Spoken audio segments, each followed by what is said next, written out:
Bonjour à tous et bienvenue dans ce tutoriel aujourd'hui consacré à Doodle.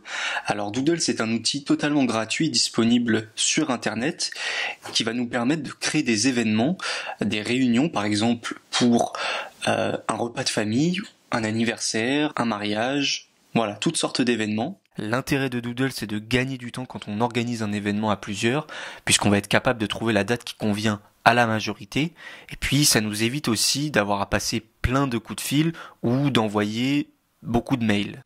Et on va voir tout de suite comment ça fonctionne. Et voilà, on se retrouve sur la page d'accueil du site qui nous rappelle que c'est un outil gratuit. Ici, on nous demande pour quelle occasion on voudrait créer un sondage. Alors par exemple, dans le cadre d'un anniversaire, imaginons anniversaire de Marie. Et ici, on n'a plus qu'à cliquer sur ce bouton, créer un sondage, et on arrive sur une nouvelle fenêtre, donc qui nous rappelle notre titre, anniversaire de Marie. Il suffit ensuite d'ajouter un lieu, par exemple, on va mettre 10 rue de Rivoli à Paris, c'est très bien, et cliquer sur continuer.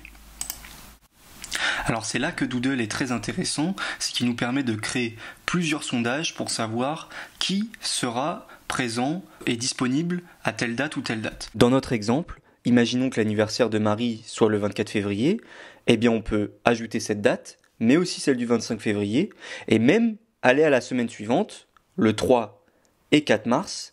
De cette manière, nos invités ont le choix entre 4 dates. Il nous suffit de cliquer sur continuer ici, voilà.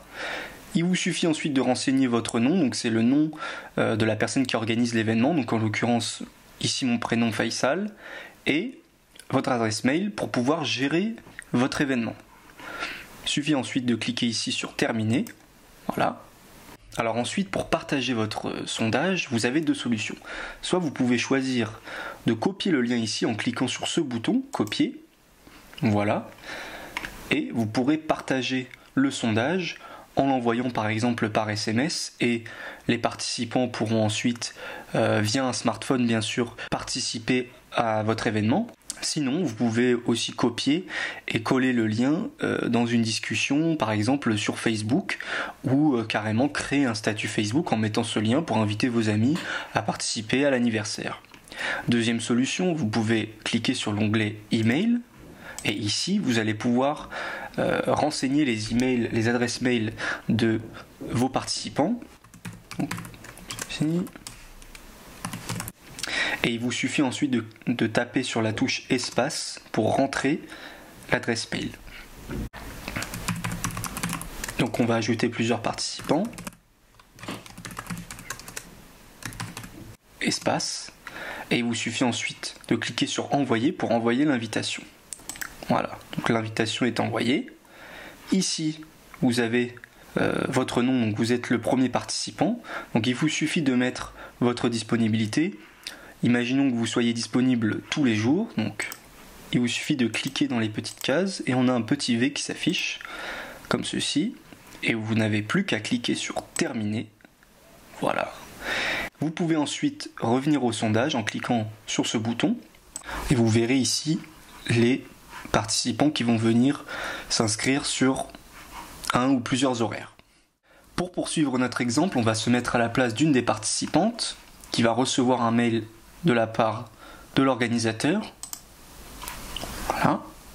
Et il vous suffit ensuite de cliquer sur participer maintenant, ici, voilà, et on appuie juste sur la fenêtre plus, comme ceci. On renseigne son prénom, par exemple dans ce cas-là, Julie.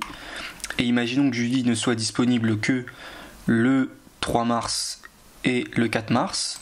Donc la rentrée ici c'est disponibilité. Et elle clique sur terminer. Et c'est bon.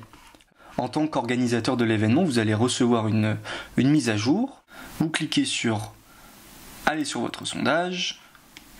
Et ici, on peut voir que nos participants ont bien répondu et qu'ils sont plutôt disponibles le samedi 3 mars.